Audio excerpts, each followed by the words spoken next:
welcome back. It's 6:51 and it's Thursday. Even though it's Thanksgiving, it's still time for Talking Kids with Dr. Caitlynn. Dr. Caitlynn Iddings is with us this morning as always, and we're going to talk about ways to practice gratitude and improve the overall mental health of kids and families during the holidays. Good morning, Doc. Good to see you. Good morning. Happy Thanksgiving. Happy Thanksgiving to you. We appreciate you coming in on this holiday. Yeah, absolutely. All right, so what do we need to do to make sure? Because nothing is more endearing and sweet when you see a kid be appreciative or say thank you. Do the little things that adults love to see. Mm-hmm. Yeah, and it really is something that takes practice, right? It's something that even as adults, gratefulness and thankfulness is something that we can practice every day, not just one day of the year. And it has been shown, there's been multiple studies that show when we practice thankfulness and focus on the positive in our life, that actually does improve our overall mental health. A lot of therapy-based practices are kind of focusing on the positive, being grateful, and then turning that around and doing action from that gratefulness to help others. And so when we're talking about kids and how to teach them thankfulness, it can look different at every age. So, my kids are 2.5, 5, and 9. And so the first step is just, identifying or asking them, what do you notice that you're thankful for, right? And so that can spark conversation in of itself. And, when you have a 2.5-year-old, those are going to be very concrete things like, yesterday I asked my kids, and we were watching The Rocketeer, which is a little cartoon show, and he said, The Rocketeer. Well, that's because that's very concrete. That's right there in front of him. That's something he enjoys. That's something that's fun, right?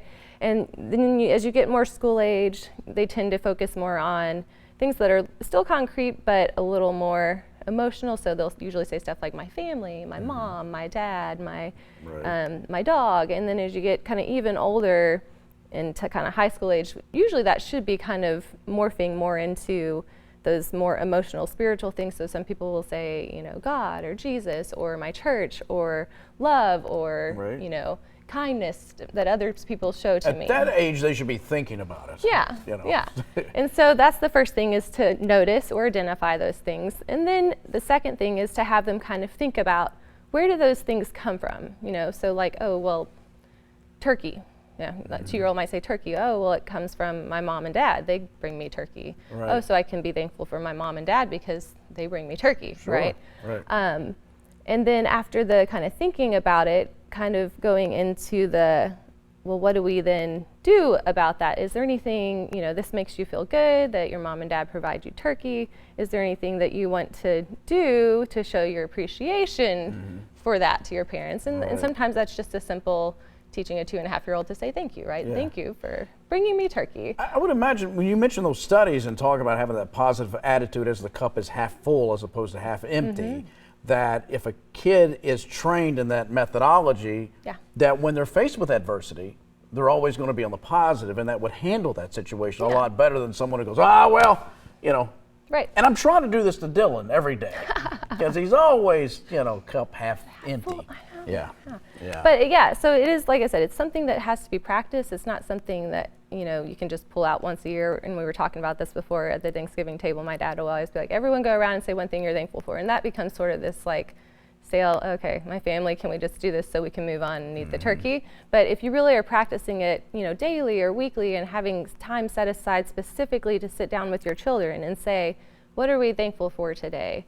Oh, why are we thankful for that? Oh, what can we do because we're thankful for that can help someone else or, improve? Because that ends up being kind of ultimately what makes them feel best. And it shows that kids who are involved in thankfulness are more likely to be better students, more involved in school activities, more involved in sports, more involved in their community and giving back. How about, as I always say, I'm thankful that you're going to pass on me this year and I don't have to say what I'm thankful for. Yeah. I would show gratitude for you skipping me right now at the table.